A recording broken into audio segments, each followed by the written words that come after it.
ओम साईं राम। बाबा की कृपा आप सब लोगों पर बनी रहे। एक भक्त बाबा से पूछते हैं कि बाबा, ईश्वर किस घर में रहना पसंद करते हैं, ईश्वर का वास कहाँ पर होता है। तो बाबा कहने लगे कि ईश्वर का वास वहाँ होता है जहाँ छोटे बड़ों का आदर सम्मान करते हैं, जिस परिवार के सदस्य आपस में मिलकर रहते हैं, एक दूसरे की खुशी का ध्यान रखते हैं, आपस में झगड़ते नहीं, प्यार से रहते हैं, एक दूसरे को इज्जत देते हैं, उस घर में ईश्वर का वास होता है।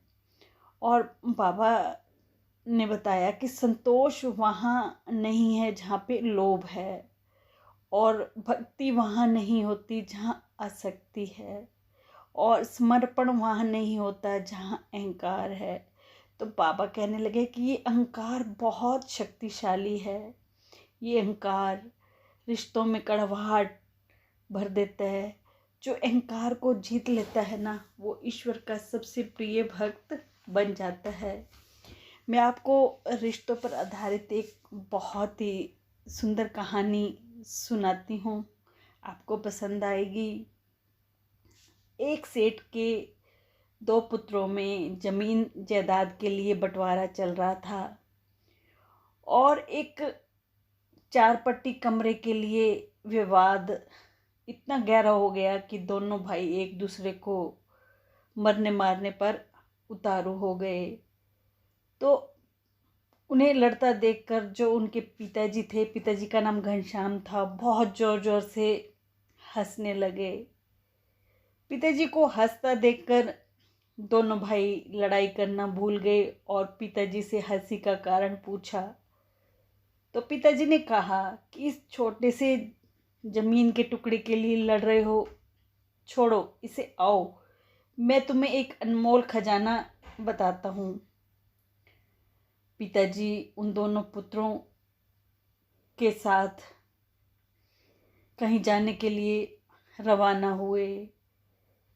पिताजी ने कहा कि देखो, यदि तुम आपस में लड़ोगे तो फिर मैं तुम्हें उसी खजाने तक लेकर नहीं जाऊंगा, बीच रास्ते से ही लौटकर आ जाऊंगा। अब दोनों पुत्रों ने खजाने के चक्कर में एक समझौता किया कि चाहे कुछ भी हो जाए पर हम लड़ेंगे नहीं, प्रेम से यात्रा पर निकलेंगे। गांव जाने के लिए एक बस मिली, पर सीट दो की मिली और वो 3 लोग थे। तो अब पिताजी के साथ थोड़ी देर एक बेटा बैठा और थोड़ी देर में दूसरा बेटा बैठा। ऐसे चलते चलते 10 घंटे का सफ़र तय किया। फिर गांव आ गया। सेठ दोनों पुत्रों को एक बड़ी हवेली पर लेकर गए।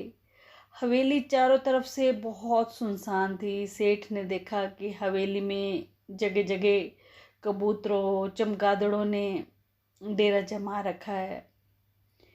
तो जो ये सेठ थे जिनका नाम घनश्याम था, वहाँ बैठकर रोने लगे जोर जोर से। दोनों पुत्र अपने पिताजी को रोते देखकर घबरा गए और पूछा, पिताजी क्या हुआ, आप क्यों रो रहे हो। तो रोते हुए उस वृद्ध पिता ने कहा कि जरा ध्यान से देखो इस घर को, जरा याद करो वो बचपन जो तुमने यहाँ बिताया था। तुम्हें याद है पुत्र कि मैंने इस हवेली के लिए अपने भाई से लड़ाई की, और मुझे ये हवेली तो मिल गई, पर मैंने अपने भाई को हमेशा के लिए खो दिया, क्योंकि वो दूसरे देश में जाकर बस गया। हमारा इतना मन मुटाव हो गया कि वो इस शहर को ही छोड़कर चला गया, इस गांव को। फिर वक्त बदला और हम भी एक दिन ये स्थान छोड़कर, ये हवेली छोड़कर हमें भी जाना पड़ा। अच्छा तुम बताओ बेटो, अपने बेटों से पूछा कि अच्छा तुम बताओ, जिस बस पर हम आए हैं क्या वो बस की सीट हमें मिल जाएगी, और यदि मिल भी जाए तो क्या वो सीट हमेशा के लिए हमारी हो सकती है, मतलब उस सीट पर हमारे सिवा कोई ना बैठे। तो दोनों पुत्रों ने एक साथ कहा कि पिताजी ऐसे कैसे हो सकता है, बस की यात्रा तो चलती रहती है और उस सीट पर सवारियां भी बदलती रहती हैं। पहले कोई और बैठा था, आज कोई और बैठा होगा, और पता नहीं कल कोई और बैठेगा। और वैसे भी उस सीट में क्या धरा है जो थोड़ी देर के लिए हमारी है। तो पिताजी उनकी बात सुनकर फिर हंसे और रोए भी सही, और फिर बोले, यही तो मैं तुम्हें समझा रहा हूँ कि जो थोड़ी देर के लिए तुम्हारा है, तुमसे पहले उसका मालिक कोई और था। बस थोड़ी देर के लिए तुम हो, और थोड़ी देर के बाद कोई और हो जाएगा। बस बेटा एक बात ध्यान रखना कि इस थोड़ी देर के लिए कहीं अनमोल रिश्तों की आहुति ना दे देना। जिस तरह बस की यात्रा में तालमेल बिठाया था, बस वैसे ही जीवन की यात्रा में भी तालमेल बिठा लेना।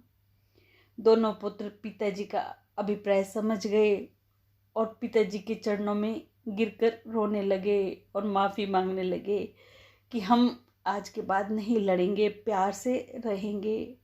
तो इस कहानी से हमें ये शिक्षा मिलती है कि मित्रों, जो कुछ भी ऐश्वर्य संपदा हमारे पास है, वो सब कुछ थोड़ी देर के लिए है।